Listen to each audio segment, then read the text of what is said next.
warahmatullahi wabarakatuh. Halo Sobat Transparansi, balik lagi di Ngopi, Ngobrol Penting Keterbukaan Informasi. Bersama saya Rosiliana Balkis, Pranata Humas Komisi Informasi Pusat.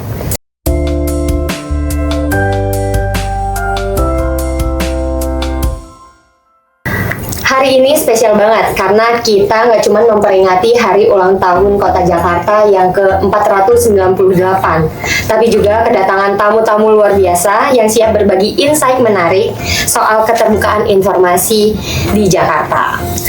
Oke, sudah hadir bersama kita Ketua Komisi Informasi Pusat Republik Indonesia, Bapak Doni Yusgiantoro. Apa kabar Bapak Doni? Selamat pagi Rosi, kabar pagi, baik, Bapak. sehat selalu. Semoga sehat dan semangat terus ya Pak ya. Amin. Baik. Amin. Dan tentunya kita juga kedatangan dari Ketua Komisi Informasi Provinsi DKI Jakarta, Bapak Hari Ara Huta Barat. Oke. Apa kabar Bapak Hari? Baik, alhamdulillah sehat, puji Tuhan. Nah, senang sekali ya Pak bisa ngobrol bareng hari ini. Oke, Sobat Transparansi, tema ngopi kita kali ini berhubungan banget dengan semangat ulang tahun Jakarta ke-498. Mungkin langsung aja nih, saya ingin ngobrol ke Pak Hari. Kan tema kita itu terus bertumbuh dan bertransformasi, semakin global dan menanamkan budaya dalam keterbukaan informasi ini ya Pak ya. Ada nggak sih Pak filosofi dari tema HUT DKI tahun ini? Terima kasih Mpok Rosi ya kalau di Jakarta ya. Jadi ini podcast yang keren ya karena KI Pusat itu Pak Ketua Pusat kita ini mau membidangi semua KI seluruh Indonesia secara regulasi ya karena ada perki kan beliau memproduksi. Tapi beliau masih peduli sama Jakarta tempat KI Pusat juga berada. Terima kasih nih apresiasi sekali dan terkait dengan tema sebenarnya kalau HUT-nya DKI ya kemarin Mas Pramono udah launching juga di Blok M itu Jakarta kota yang global dan berbudaya. Nah, itu filosofinya adalah bahwa kita nggak bisa apatis dengan kondisi kekinian sekarang ya di era digitalisasi, globalisasi itu dia globalnya ada, tapi dia Mas Pram Bang Dul ini Gubernur dan Wagub ini punya jelas temanya itu ada dan-nya berbudaya.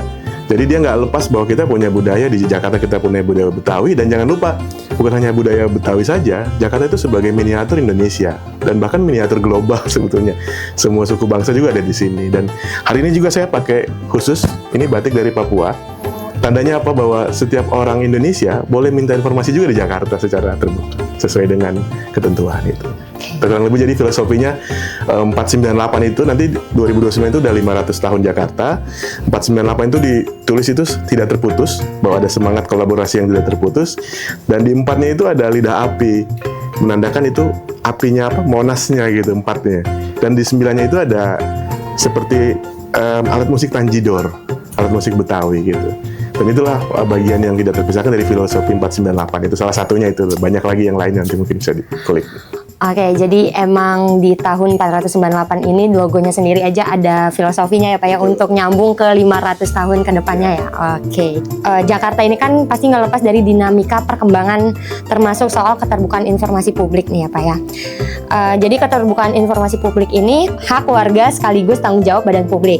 Mungkin saya ingin bertanya Bapak sebagai Ketua Komisi Informasi Provinsi DKI Jakarta. Menurut Bapak bagaimana potret keterbukaan informasi di Jakarta saat ini Pak? Dan sejauh mana perkembangan sejak Bapak mulai menjabat hingga sekarang? Nah, terima kasih Pak Rosi. Jadi sejak saya dilantik 2020 akhir November itu memang agak sulit karena waktu itu langsung ketemu yang namanya program dari KI Pusat Indeks Keterbukaan Informasi Publik IKIP. Itu pertama kali jadi baru dilantik berapa bulan pertengahan awal-awal 2020 itu sudah di launching akan ada IKIP di tahun ini. Nah, IKIP 2020 itu memotret Januari sampai Desember keterbukaan informasi publik di tahun 2019 tahun sebelumnya, di mana kami baru mulai aktif itu di Desembernya. Jadi Januari sampai November kita nggak tahu apa-apa tentang keterbukaan informasi publik tentang itu. Sehingga yang dipotret itu di periode sebelumnya. Nah itu pas kebetulan waktu itu pandemi COVID ya, sehingga tidak ada monitoring evaluasi. Kemudian juga banyak sidang sengketa yang tertunda karena pandemi. Itulah akan mengakibatkan nilai indeks kita di awal tuh agak susah di situ loh. Tapi alhamdulillah tahun demi tahun kita perbaiki, kita benahi, kita aktifkan semua bidang. Akhirnya kita coba sampai di tahun ini, tahun pelantikan Pak Gubernur yang baru, Pas Pramono dan Bang Dul ini, justru kita dapat anugerah karena punya gubernur yang penyusun undang-undang KIP sebetulnya waktu pada saat 2008. Jadi Pramono ini bukan orang yang harus kita sosialisasikan undang KIP, justru beliau lah yang memberikan makna filosofis dan juga makna sosiologis sampai yuridisnya gitu. Jadi beliau yang menyusun undang-undang KIP salah satunya mungkin gitu. Jadi kita dapat rezeki gubernur yang penyusun undang-undang KIP, dan satu lagi beliau udah datang ke KIP DKI ya dengan kalau Mas Pram sekarang pengennya dibilangnya Bang Pram sekarang karena di Betawi, Bang Pram dan Bang Dul ini udah datang ke KIP DKI, podcast juga, podcast beliau berdua datang lengkap. Dia bilang begini, kota global syaratnya paling pertama satu, transparansi. Jadi clear deh kalau beliau, jadi setiap problem solving mau urusan apa, beliau udah menempatkan itu. Hanya memang nanti banyak kendalanya, masih ada yang beberapa yang harus kita berbenahi, perlu waktu mungkin gitu. Jadi lumayan ya Pak perkembangan dari awal yang pertama kali IQ sampai saat ini, apalagi gubernurnya ngebantu banget gitu ya Pak ya? Iya betul sekali ya. Iya. Sebelum kita masuk ke pembahasan yang lebih luas nih Pak ya, saya ingin tahu dulu bagaimana pendapat Bapak mengenai keterbukaan informasi di DKI Jakarta. Mungkin bisa dilihat dari sisi nilai indeks keterbukaan informasi publiknya Pak. Jadi kita kalau bicara masalah indeks keterbukaan seperti tadi disampaikan oleh Ketua Komisi Informasi DKI, di skala pusat itu indeks kita kategorinya sedang. Jadi kalau ada orang menanyakan keterbukaan informasi di Indonesia itu levelnya tinggi, sedang atau rendah, sedang. Nah, nilai sedang ini diperoleh dari mana? Dari komisi-komisi informasi daerah, termasuk DKI. Ya. Tadi kalau DKI ini kan kita melihat ya dari data kita, DKI ini dia masuk di kategori sedang ya, nilainya sedang. Kemudian di indeks itu kan juga ada dimensi yang diukur, ada dimensi politik, fisik, hukum, dan ekonomi. Nah di situ terlihat, di website kita tuh terlihat itu. Kalau mau lihat DKI maupun provinsi-provinsi lain juga terlihat. Artinya apa? Artinya indeks itu akan apa yang dihasilkan oleh indeks yaitu nilai, ya kan? Nilai itu kategori. Ya, tapi lebih dari itu kalau saya melihat itu adalah apa yang dicapai, tidak hanya apa yang dihasilkan. Kalau dihasilkan nilainya sedang, ya kan. Tapi apa yang dicapai itu bisa lebih dari apa yang dihasilkan, bisa lebih rendah dengan apa yang dihasilkan. Nah gitu, ya. Jadi kalau dari data yang ada, saya melihat tata kelola pemerintah yang nilainya tidak masuk di 10 besar. Karena ada beberapa dimensi, ya, dimensi demokrasi bagus, dari dimensi dari kesejahteraan bagus, masuk 10 besar artinya bagus. Kemudian ada dimensi kesejahteraan bagus, masuk di 10 besar. Tapi di dimensi tata kelola pemerintahan itu tidak 10 besar. Ya, secara keseluruhan sedang. Ya, jadi hal itu yang mungkin perlu menjadi perhatian, yang seharusnya kami butuh sebenarnya dari indeks ini, kami butuh masukan juga dari publik, gitu. Masukan dari publik dalam bentuk nanti. Jadi tidak kalau indeks itu kita ke komisi informasinya mengambil data dari pemerintah provinsi seperti Ketua Komisi Informasi DKI tadi sampaikan, tapi secara keseluruhan kami juga akan cross checknya di mana? Monef Badan Publik. Di Monef Badan Publik itu kita memanggil seluruh provinsi seluruh Indonesia. Kita lihat di situ, kita cross check apakah indeks yang dihasilkan dengan monitoring evaluasi Badan Publik yang kita lakukan sama, atau kalau ada gapnya di mana, gitu. Karena Monef ini kita salah satu klasternya itu adalah klaster pemerintah provinsi dari 7 klaster. Nah, kita punya indeks, kita punya monitoring evaluasi Badan Publik, itu aja. Bicara soal akses nih Pak, tadi kan kita mau dapat pendapat lah dari warga gitu. Nah, dalam HUT DKI ini, di mana sih Pak masyarakat khususnya warga Jakarta bisa dengan mudah mengakses informasi publik yang mereka butuhkan? Ya, makasih Pak Rosi. Jadi dari sejak pas saya dilantik itu zamannya Pak Anies gubernur, itu kelurahan dan kecamatan belum semuanya itu punya PPD. Nah kemudian di zamannya Pak Heru kita dipanggil, diminta sama Pak PJ gubernur pada saat itu, kata Pak Heru, ini bagus sekali kalau ada PPID di kelurahan, karena itu frontliner, mendekatkan pelayanan publik kepada titik masyarakat tinggal gitu. Saya nggak mau kelurahan, kata Pak Heru waktu itu, hanya perwakilan, misalnya dari 200, sekitar 267 kelurahan misalnya, itu perwakilan aja, misalnya utara berapa kelurahan, dicuplik-cuplik gitu loh. Dia nggak mau semuanya. Kecamatan ada 44, jangan cuma misalnya Jakarta Utara berapa kecamatan, perwakilan, nggak mau 44-nya. Saya pikir-pikir, wah, dari satu sisi senang ada perhatian gubernur. Sisi lain, teman-teman di Sekretariat Tenaga Ahli akan kerepotan karena banyak. Makanya peserta Monef itu akhirnya meningkat dari mulai dengan hampir hanya 60 dari 2020 sampai 2025 ini, 2024 kemarin terakhir itu adalah 519.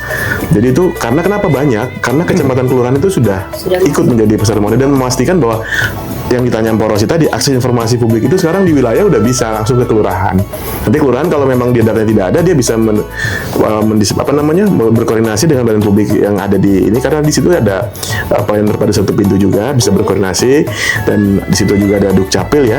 Karena informasi warga, termasuk program-program dari pemerintah pusat juga biasanya terinfokan ke kelurahan untuk program bantuan, stimulus dan lain-lain. Jadi kalau ditanya akses, mau yang digital mau konvensional, kita 519 itu sebenarnya sudah siap menerima permintaan informasi. Tetapi dari sisi yang konvensional pun, kantor-kantor kelurahan kita sudah menjadi kantor-kantor PPID di seluruh Jakarta. Sampai ke Pulau Seribu. Kemarin saya baru juga kunjungan visitasi ke Pulau Kelapa II ya. Itu kita kunjungan ke pulau. Di pulau pun juga udah punya PPID sekarang. Jadi kita, ya alhamdulillah Jakarta sekarang semakin membenahi diri, walaupun belum sempurna ya. Tapi kita senang KAI Pusat sekarang luar biasa ya. Dengan efisiensi yang ada, justru ini memberikan ruang buat Jakarta, mungkin mudah-mudahan nilainya bisa melambung ikipnya karena kita lepas di situ. Gitu. Oke, berarti setiap keluarga itu udah bisa di kelurahan pun udah bisa ya, kelurahan. Oke, udah dipermudah semua, jadi nggak perlu kita kemana-kemana lagi, udah di kelurahan. Oke. Terus juga kita tahu nih kalau HUT DKI ini mempunyai tema Jakarta Kota Global nih ya Pak ya. Kota global dan berbudaya. Kalau dikaitkan dengan keterbukaan informasi publik, bagaimana menurut Pak Doni melihat posisi keterbukaan informasi ini dalam mendukung visi Jakarta sebagai kota global dan berbudaya? Jadi sebenarnya kalau kota global dan berbudaya, tadi apa yang disampaikan Ketua Komisi Informasi DKI saya setuju. Harusnya tujuannya kan masyarakat menjadi informatif, ya, menjadikan masyarakat informatif di DKI, dan itu sebagai etalase baik di nasional maupun di skala global kan gitu. Nah, kalau masyarakatnya sudah informatif, artinya apa? Artinya tidak hanya masyarakat yang butuh informasi dari badan publik, dari pemerintah provinsi, malah kadang-kadang masyarakat memberikan informasi, ya kan? Kan masyarakatnya sudah tercerahkan ini. Jadi kalau sekarang kan pola berpikir yang ada itu adalah permohonan informasi dilakukan oleh publik, oleh rakyat, ya, oleh publik kepada badan publik. Padahal seyogianya yang tahu informasi itu tidak hanya pemerintah, tidak hanya badan publik, tidak hanya pemerintah provinsi, masyarakat lebih tahu. Contohnya apa? Contohnya kalau ada teroris, ya kadang-kadang mereka tidak tahu, tapi mungkin rakyat itu yang lebih tahu, kan gitu. Dia memberikan informasi ya. Tadi yang dalam rangka mendukung itu harus ada dua sisi yang harus dibangun. Artinya apa? Saya setuju, saya selalu mengkritik dimanapun bahwa badan publik bagus. Tadi ya Ketua Komisi Informasi DKI mengatakan Pak Gubernur dan Pak Wakil Gubernur sampai datang di podcastnya DKI. Kita malah Presiden atau Wakil Presiden belum pernah datang ke podcastnya Komisi Informasi Pusat kan gitu ya. Ketua Komisi 1 belum pernah datang kan gitu.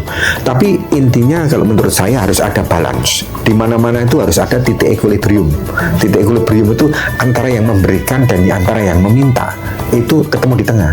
Nah, poinnya satu, tadi dalam rangka mendukung Jakarta itu kan sebagai keterbukaan informasi sebagai kota global dan berbudaya. Satu, bikin masyarakat itu informatif. Caranya gimana?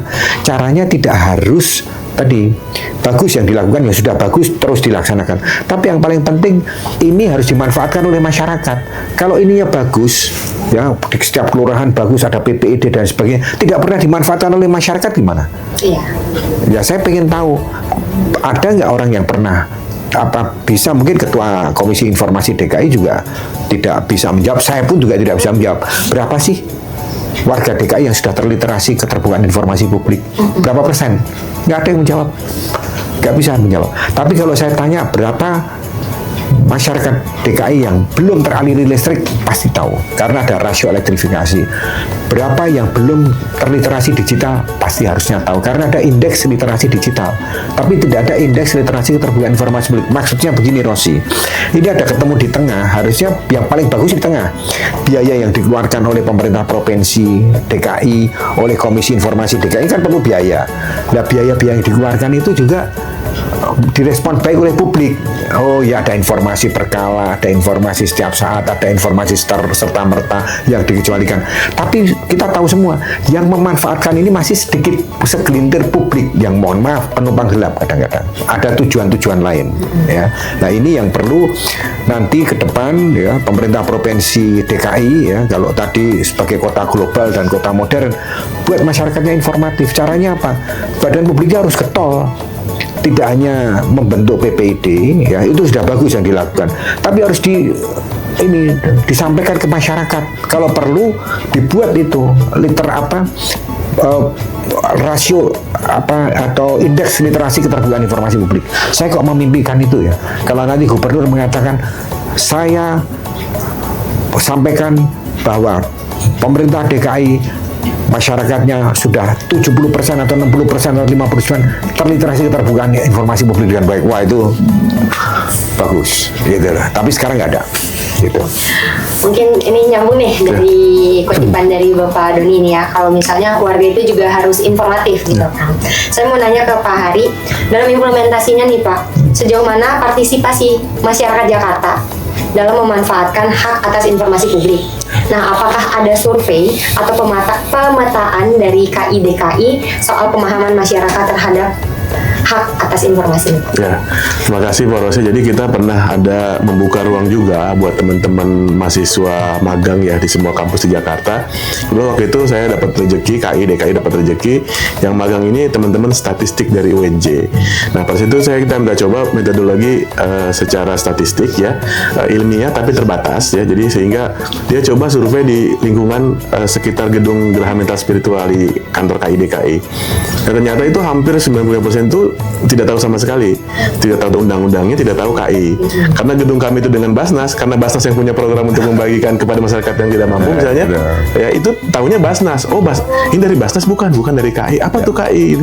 Jadi memang apa yang disampaikan Pak Ketua Besar ini sebetulnya suatu kejujuran seorang pemimpin yang memang kondisinya existing sekarang, masyarakat kita itu belum informatif ya. Karena apa gini, background saya lawyer, advokat. Di sarjana hukum saya nggak dapat tentang Undang-Undang 14 2008, nggak ada materi itu. Kemudian lulus, masuk namanya saya kebetulan di Perade dulu ya. Kalau sekarang kan bekerja sepenuh waktu ya nggak boleh jadi lawyer dulu sementara. Itu namanya ada PKPA, Pendidikan Khusus Profesi Advokat. Itu pun tidak ada materi. Jadi lawyer pun ya, kan di kita ada bahas SP3 tuh misalnya, penghentian penyidikan perkara, nggak tahu tentang itu. Apakah itu profesi publik atau dikecualikan? Mana batasan-batasan badan publik? Apakah kepolisian itu badan publik, kejaksaan, pengadilan? Itu materi itu nggak sampai literasi itu. Sehingga kemarin saya kebetulan diundang oleh Dinas Kebudayaan di DKI, kebetulan hostnya Mbak Maudy Kusnaidi ya, dalam film Jainabnya Bang Dul gitu ya kan, diundang, ditanya sampai sejauh mana nih literasi masyarakat Jakarta. Saya bilang kalau mau jujur ya hampir semua masyarakat itu tidak mengetahui. Kalau kita anggap pakai nilai yang ditarik di Tanah Abang itu ya 5% itu juga karena yang pernah ada kegiatan di KI aja. Jadi sisanya sebetulnya kalau yang nggak tersentuh dia nggak akan tahu.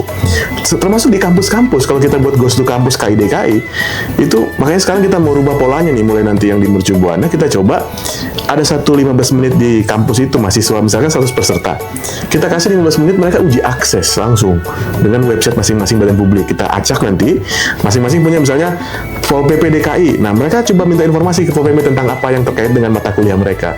Misalnya ke Bapeda, perencanaan pembangunan misalnya, terus ke kesehatan tentang misalnya teman-teman kesehatan. Itu tergantung fakultas mana nanti. Jadi sesuai dengan kebutuhan. Jadi karena selama ini Jari pun enggan untuk minta informasi secara digital gitu. Memang apa ya, belum ketemu. Jadi antara ini undang-undang ini paling, masalahnya kalau ditanya Pak Ketua Besar itu tanya, kalau beliau jadi presiden misalnya, membenahi negara ini pertama apa? Ya, transparansi. Semua orang sepakat lah. Semua elit di negeri ini sepakat transparansi itu nomor pertama sebetulnya kalau mau negara demokrasi berkualitas.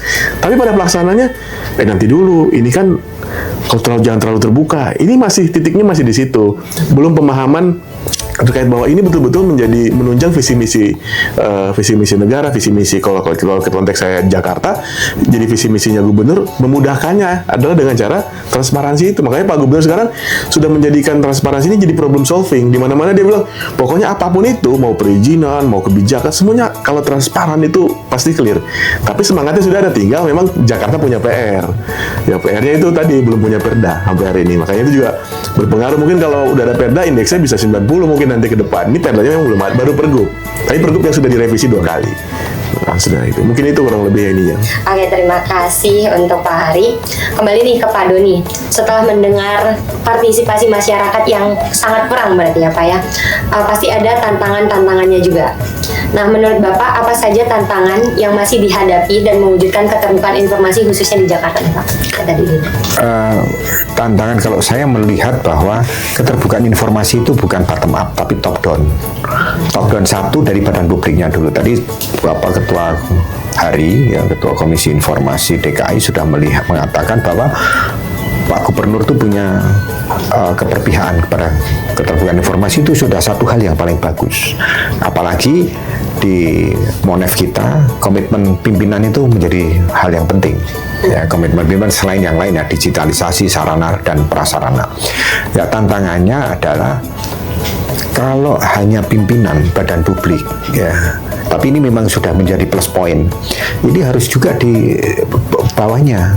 Di bawahnya itu antara lain ada sekdanya, ada kepala dinasnya, kemudian PPD ini harus tidak hanya sebagai yang penting asal Bapak senang gitu.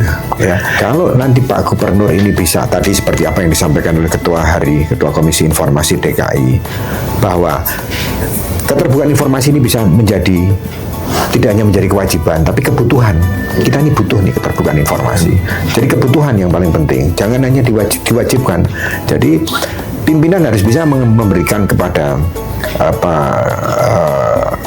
di bawahnya ya, ada Pak Wagub, pada ini jajaran Pemprov, diyakinkan bahwa ini kita butuh keterbukaan informasi, tidak hanya kewajiban, gitu. Ya, kalau kewajiban, saya kemarin ke KKP. Ya, kalau kewajiban itu saya mengatakan bahwa jangan ingin menjadi sebutir berlian untuk disukai banyak orang, tapi jadilah sebutir garam yang dibutuhkan banyak orang. Artinya apa? Kebutuhan ya. Jadi di situ kemudian ada Sekjen KKP mengatakan, Pak Ketua betul. Karena apa? Karena kalau sholat itu bukan kewajiban, itu kebutuhan. Gitu, kebutuhan untuk ini. Jadi kebutuhan dan kewajiban ini memang harus ditanamkan betul bahwa kita ini butuh keterbukaan informasi, apalagi tadi mendukung tema transformasi ya. Transformasi itu apa sih? Berubah bentuk transformasi. Nah, kalau transisi mungkin sudah dilakukan ya, harusnya transisi sudah dilakukan, kemudian transformasi berubah bentuk gitu. Nah, ini juga harus disampaikan ke semua lini ya, di bawah jajaran Pak Gubernur DKI, bahwa kita ini butuh keterbukaan informasi ya, butuh untuk berubah. Jadi untuk transparan dalam setiap kebijakan itu harus ada keterbukaan informasi.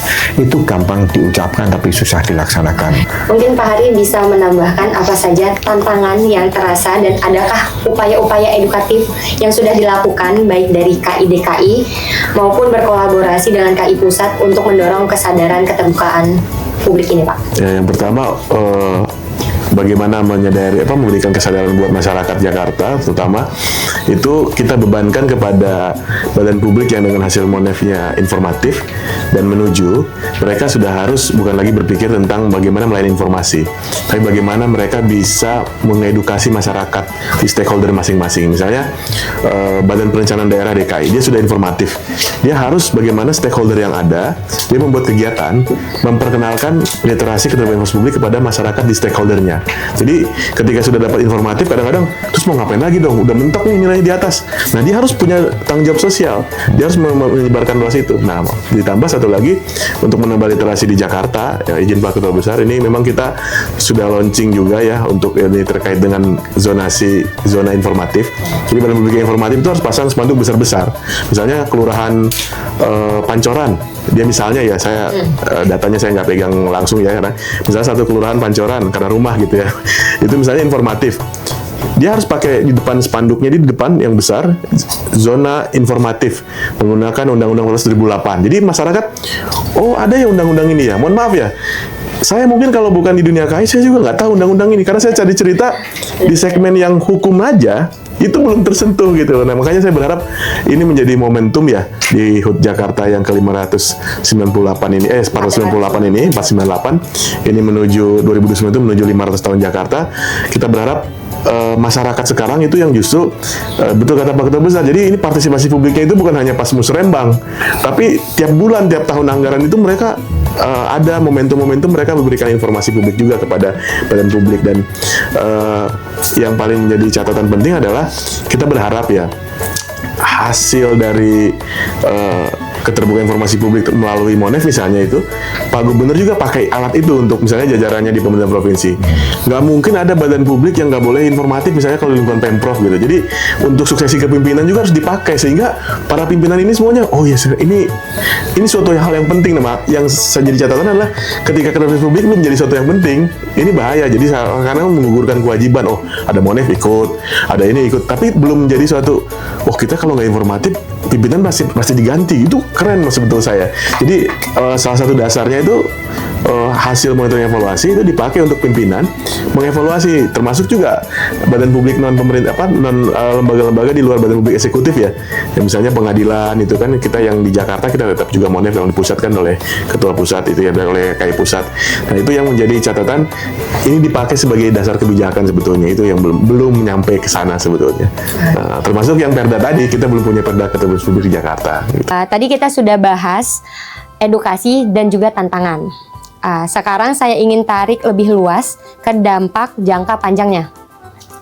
Dalam pandangan Bapak Doni maupun Bapak Hari, bagaimana keterbukaan informasi publik ini untuk memperkuat demokrasi, mendorong tata kelola pemerintah yang baik, dan meningkatkan partisipasi aktif masyarakat Jakarta ke depannya? Mungkin bisa ke Pak Doni dulu. Oke, baik. Kita lihat dari undang-undangnya dulu. Kita harus dilihat dari 2010 sampai 2025. Gitu. Ada nggak perubahan signifikan dengan adanya Komisi Informasi, dengan adanya Undang-Undang Keterbukaan Informasi Publik? Itu dulu. Ya. Nah, kalau tidak ada perubahan yang signifikan, menurut saya itu harus ada langkah-langkah yang tegas, harus ada langkah-langkah yang extraordinary, yang luar biasa. Saya menyambung ya, tadi ada kebutuhan, harus juga ada manfaatnya nggak sih undang-undang ini, gitu. Kalau nggak ada manfaatnya, ya sudah, susah. Ya, ada manfaatnya nggak buat masyarakat? Nah, ada manfaatnya nggak buat badan publik? Ya, tadi sudah ya, kewajiban ke kebutuhan. Ada manfaat nggak? Tidak. Saya menyambung tadi, harus ada satu langkah strategis dan yang cukup berani. Kalau kita melihat perkembangannya itu saja gitu loh. Ya kalau kita tidak melakukan sesuatu yang luar biasa, ya ke depan ya akan seperti ini juga gitu. Tadi seperti yang disampaikan Ketua Komisi Informasi DKI menarik, adanya zona informasi, zona transparansi. Ya sekarang ada Koperasi Merah Putih. Sebentar lagi akan ada kampung nelayan merah putih, ya kan? Harus extraordinary ya. Dan kami sebentar lagi saya juga akan mengadakan expo keterbukaan informasi publik. Jadi biar semua klaster badan publik itu pamer gitu. Dan namanya pameran, expo itu kan pameran, mengekspos ya, memperlihatkan ke dunia luar. Ini bagus juga tadi. Kalau memang pemerintah DKI dengan inovasi terkait dengan keterbukaan informasi, ada kampung atau ada kampung transparansi gitu.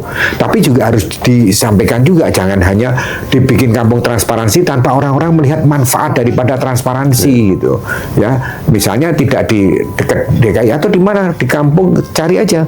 Ada nggak warga yang memang merasa terbantu dengan adanya undang-undang pada waktu mereka sengketa, mereka mendapatkan putusan, kemudian dari putusan itu digunakan untuk kepentingan sosial dan masyarakat, dan dia mendapatkan betul manfaatnya. Di situ dia mengatakan, oh ya, taruh, mau nggak? Dan dia harus ngomong, jadikan duta dia di situ, duta informasi. Nah, hal-hal seperti itu saya yakin itu bisa ini. Karena apa? Karena kami pun tidak cukup mampu untuk, walaupun kami di Komisi Informasi Pusat butuh seperti apa tadi langkah-langkah dari demokrasi bisa diperkuat, ya. Demokrasi bisa diperkuat itu kalau masyarakat merasakan manfaat adanya demokrasi. Itu aja dulu dari tataran di atas. Kalau masyarakat merasa nggak ada manfaatnya ada demokrasi, pasti dia nggak akan memperkuat itu demokrasi. Kita turunkan ke bawah, apakah keterbukaan informasi itu punya manfaat terhadap dirinya mereka? Oh, kalau ada manfaatnya, oke. Berarti salah satu syarat negara demokrasi harus ada komisi informasi, harus ada keterbukaan informasi terpenuhi dong, kan gitu. Nah, ini harus diwujud nyatakan, ya, manfaat harus langsung diterima oleh yang diterima oleh masyarakat yang memang pernah bersengketa, pernah mendapatkan keuntungan dari undang-undang. Kalau tidak ya nggak agak susah begitu. Dari 2010 15 tahun begini-begini saja. Ya, apalagi ya pemerintah ataupun DPR RI ya, ataupun eksekutif, legislatif, yudikatif kalau perlu harus melihat ini benar.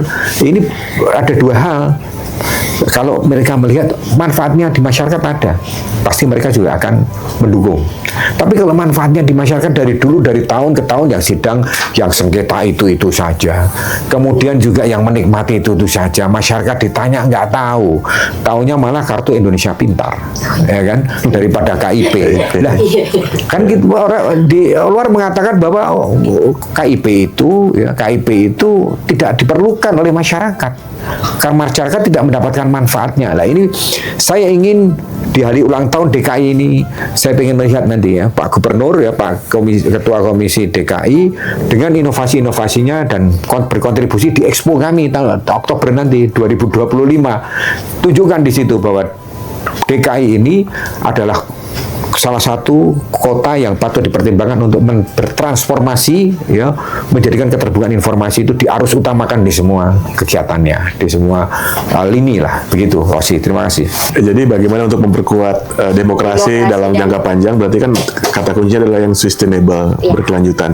Memang kita berharap ke depan kita Jakarta, kenapa kebijakannya memperkuat badan publik, karena ketika literasi itu di masyarakat, badan publik nggak siap, nanti jadi timpang. Kalau sekarang 4 tahun terakhir ini Jakarta sudah berupaya ya, walaupun dari hasil Monef masih jauh ya, masih misalnya sekitar 60 itu yang informatif, dari 519 itu masih jauh sebetulnya, tetapi itu bertahap akan meningkat pasti, karena itu trennya karena ketidakwaran kepemimpinan. Sekarang udah tahu gubernurnya udah penyusun undang KIP, pasti sebawahnya pasti ngikut. Nah, ketika tahun berikutnya di tahun ke-5 mungkin bisa jadi nanti kita akan literasi ini akan kita dorong, kita push masyarakatnya, karena saya sekaligus mengingatkan di sini ya kepada masyarakat. Ini kan ada di DKI Pusat ya, ini masyarakat Indonesia juga punya hak, mau dari Sabang sampai Merauke, Miangas, Pulau Rote, boleh minta informasi di Badan Publik Jakarta, khususnya yang di lingkungan Jakarta ini boleh minta informasi karena punya satu modal. Kartu tanda penduduk warga negara Indonesia itu boleh. Bukan hanya untuk warga Jakarta. Nah, terus kemudian yang kedua, manfaatkanlah undang-undang KIP selagi negara kita ini kan ini suatu keniscayaan loh, anugerah menjadi negara demokrasi. Bagaimana kalau kita menjadi negara yang tertutup?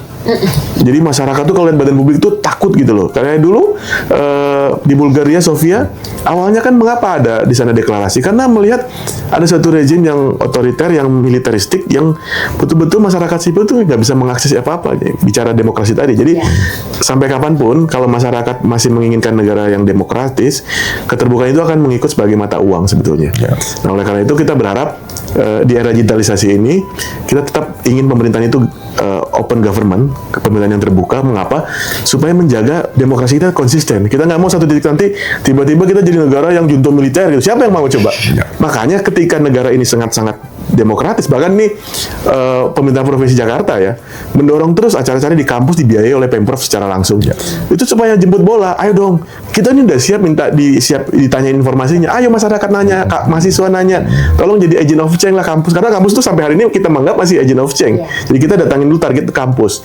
Nah, jadi saya berharap semua masyarakat, semua lapisan ya, gunakanlah hak asasi manusianya di pasal 28F itu setiap orang berhak berkomunikasi dan memperoleh informasi. Nah, di underline memperoleh informasi ini, ya pakai. Sebelum apa? Nanti kalau nggak dipakai, jangan-jangan nanti pemerintah rubah loh kebijakannya. Nggak boleh minta informasi gimana? Nah, sekarang lagi mumpung dibuka, ya kita coba nanti bertahap ke semua lapisan. Ya, karena di DKI ini, Pak Ketua Besar, agak unik. Sengketa pemilihan RT RW pun sudah masuk ke sengketa KI DKI. Artinya apa? Masyarakat udah mulai sampai ke grassroots. Ternyata keadilan itu bisa terwujud ketika ada keterbukaan. Jadi misalnya RT yang, mohon maaf ya, RT yang kalah waktu sengketa ini udah putus sengketa, jadi nggak apa-apa. RT yang kalah merasa pengen dibuka ke kelurahan. Datanya berapa sih suara yang didapatkan pada saat pemilihan itu? Karena kita juga ingin menjadi suatu contoh negara yang demokrasi sampai level yang paling mikro. Mereka sengketakan ke KI. Jadi saya pikir, oh berarti ini udah nyampe ke tingkat RT RW gitu loh. Jadi RT yang kalah mensengketakan kelurahan untuk membuka data hasil pemilihan RT RW. Jadi maksudnya kalau Pak Ketua Besar tadi ada sisi di mana challenge masyarakat butuh, sebetulnya butuh. Cuman memang sentuhannya ini mungkin kita ke depan misalnya kayak DKI ini di ulang tahun 498 ini kita mau libatin forum RT RW misalnya. Jadi sampai titik tadi kalau ini terima kasih nih Pak Ketua Besar ngasih masukan terkait dengan kampung transparansi. Kemudian di Jaksel itu ada di Lenteng Agung hampir berapa puluh warga itu dia sengketakan kantor pertanahan di Jakarta Selatan dan akhirnya dibuka. Bagaimana dia mau bayar pajak tapi dia nggak punya sertifikat. Statusnya dia udah puluhan tahun di sana dan dia memang punya hak di tempat, bukan tanah negara ya. Jadi itu kalau tadi Pak Ketua Besar terima kasih, itu jadi inspirasi nih. Nah, itulah gunanya KI Pusat mungkin ini. Kalau kita cuma berpikir sendiri berkutat itu kan kita nggak punya solusi, win-win solution dan program-program yang lompatan. Ini kan terima kasih Pak Ketua Besar ngasih inspirasi nih. Karena memang duta-duta itu memang harus orang yang pernah berpengalaman mendapatkan keadilan dari keterbukaan informasi publik, manfaat langsung gitu loh. Jadi terima kasih nih, jadi teringat teman-teman setahun lalu ya, kalau nggak salah itu di Lenteng Agung itu ada suatu lokasi mereka butuh akses pertanahan waktu itu, dan dia mendapatkan sehingga dia bisa ngurus dokumen pertanahan dan bisa bayar pajak di situ. Gitu. Gitu. Begitu mungkin Pak Rosi. Mungkin ini pertanyaan terakhir nih Pak, sebagai closing statement sebelum kita tutup, apa nih pesan singkat dari mungkin dari Pak Hari dulu untuk ulang tahun Jakarta ke-498 dan harapan bagi pemerintah, lembaga publik, dan masyarakat luas untuk memperkuat budaya keterbukaan informasi di Jakarta. Ya, yang pertama dalam konteks kota global akan banyak masuk investasi ya. Ini kan masa transisi di mana sampai hari ini tapi tetap Jakarta adalah ibu kota negara sampai hari ini. Nah, nanti ke depan kita akan mempersiapkan diri sebagai kota global. Sebetulnya sebelumnya juga sudah menjadi kota global karena semua investasi masuk di Jakarta, kemudian juga secara demografi ya, itu memang warga negara dari asing itu juga kebanyakan tinggal di Jakarta sudah banyak. Tetapi ke depan kita mau kemas seperti disampaikan oleh Pak Gubernur kita Pak Pramono ya, dan juga Pak Rano Karno, Bang Dul, bahwa syarat utama kota global itu transparansi, sehingga orang karena TRUST itu mahal harganya, trust itu, kepercayaan. Jadi kalau orang mau investasi, misalnya Pak Ketua Besar, Pak Doni, misalnya di suatu tempat ya, di wilayah negara lain misalnya, mau berinvestasi, tapi kayaknya ini, wah ini nggak transparan untuk apa nanti hasilnya dari investasi saya. Jadi orang kalau mau investasi, salah satu kuncinya adalah mau kota global yang maju, ya memang harus pemerintah publiknya terbuka semua. Mulai dari sisi legalnya, perizinannya, termasuk juga urusan pajak ya. Kata Pak Ketua Besar tadi singgung, semua sudah dipajakin, tapi kalau dia tahu manfaat pajak itu sangat terbuka dan bermanfaat langsung, mungkin yang di luar pajak itu yang wajib, makanya bukan bisa nyumbang juga buat pembangunan di Jakarta. Nah, kemudian yang terkait dengan budaya tadi, karena kan dia kota global dan berbudaya ya, sekaligus itu satu kesatuan ya. Jadi bukan hanya kota global, tapi dia berbudaya. Saya berharap keterbukaan publik itu jadi budaya sebetulnya. Ya, kalau budaya itu bahasa Sanskerta itu sesuatu yang baik yang diturunkan. Itulah budaya, nilai-nilai yang baik. Saya berharap keterbukaan publik ini lambat laun ya menjadi budaya. Bagaimana caranya? Saya berharap itu nanti kita dorong bisa masuk ke kurikulum. Ya, ini tugas KI Pusat mungkin ya. Bagaimana dengan kementerian terkait, terus pendidikan, baik itu menengah maupun tinggi itu masuk ke kurikulum, mau nggak mau itu harus terwujud sebagai sistem. Jadi edukasinya tidak parsial, tidak sporadis, tapi dia masuk ke dalam sistem kurikulum. Jadi semuanya literasi udah tersistem, bukan hanya karena kalau KI kita nggak akan mampu dengan keterbatasan kita untuk menjangkau semua segmentasi ya. Itu mungkin itu Forosi. Jadi kita berharap kota global yang berbudaya ya. Budayanya salah satunya yang harus kita perjuangkan adalah bagaimana keterbukaan informasi, transparansi itu jadi budaya. Itu mungkin itu. Oke. Mungkin bisa ditambah Bapak Doni. Jadi tadi kalau saya ada dua pesan saya untuk masyarakat DKI, karena ini memperingati HUT DKI. Manfaatkan informasi yang ada di badan publik. Karena apa? Karena kekuatan informasi itu luar biasa. Ya. Dengan mendapatkan banyak informasi, ya Anda tidak mudah dibohongi, Anda tidak mudah ditipu, Anda akan dapat meningkatkan kemampuan masyarakat. Jadi saya berharap terhadap masyarakat DKI manfaatkan keterbukaan informasi ini sebaik-baiknya. Kalau ada apa-apa, tanya ke badan publik. Ya. Jadi kalau yang belum tahu ada keterbukaan informasi, masyarakat DKI ini harus mempunyai kewajiban untuk memberitahukan kepada tetangganya, kepada kerabatnya, ya. Apalagi tadi saya yakin dari 2010-2015 sudah banyak yang bersengketa dan sudah banyak mendapatkan hasilnya, ya. Kekuatan informasi luar biasa.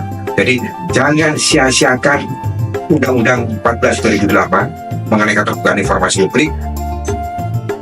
Gunakan dan manfaatkan sebaik-baiknya untuk kepentingan publik. Itu untuk publik. Kalau untuk badan publik, ya, badan publik saya mengatakan ke badan publik, ya, jangan segan-segan lah, karena jangan hanya aktif tapi proaktif. Kalau bisa sampaikan ke semua masyarakat, ya, semua ke masyarakat bahwa ini loh informasi yang kita punya, ya, badan publik punya. Dan ingat badan publik, ya, saya sendiri sekarang sebagai pejabat negara, ya, Pak Ketua hari ini juga sebagai pejabat negara, ingat kita ini bisa begini karena rakyat, ya, karena duit dari rakyat, karena pajak dari rakyat, kita kembalikan ke mereka dalam bentuk manfaat-manfaat yang dilaksanakan, yang bisa dilakukan oleh rakyat. Jadi kalau dari badan publik, melayani informasi dengan hati bersih, ya, dengan tulus ikhlas, dengan proaktif, ya, dan jangan risih kalau kita itu bersih, ya. Buka semuanya kecuali memang harus ada yang dikecualikan, ya. Itu ada di undang-undang kami. Tapi layani dengan baik, ya, badan publik. Kemudian jangan risih kalau merasa bersih, jangan ada yang ditutupi kecuali memang yang harus dikecualikan, dan itu memang harus bisa dipertanggungjawabkan secara terbatas dengan uji konsekuensi sesuai dengan undang-undang kami. Saya kira itu Rosi, dua hal itu. Terima kasih. Oke, luar biasa sekali ya perbincangan kita hari ini. Terima kasih sebesar-besarnya kepada Bapak Doni, Terima kasih. Ketua Komisi Informasi Pusat, dan Bapak Hari Arah Huta Barat, Ketua Komisi Informasi Provinsi DKI Jakarta, yang sudah berbagi pandangan, pengalaman, dan semangat keterbukaan kepada kita semua. Dan tentu semoga hari ini bisa menambah wawasan, inspirasi, dan semangat kita semua untuk terus mendukung keterbukaan informasi dimanapun kita berada. Izinkan saya menyampaikan satu pantun nih, Pak. Ya, cakep belum ya? Belum, Pak. Pagi hari keliling kota, Cakep. singgah sebentar di Pasar Baru. Cakep. Selamat ulang tahun Jakarta tercinta, semoga makin maju dan bersatu. Iya. Oke, sampai jumpa di episode ngopi selanjutnya. Saya tutup. Wassalamualaikum warahmatullahi wabarakatuh. Waalaikumsalam warahmatullahi wabarakatuh. Terima kasih, Rosi. Terima kasih, Pak.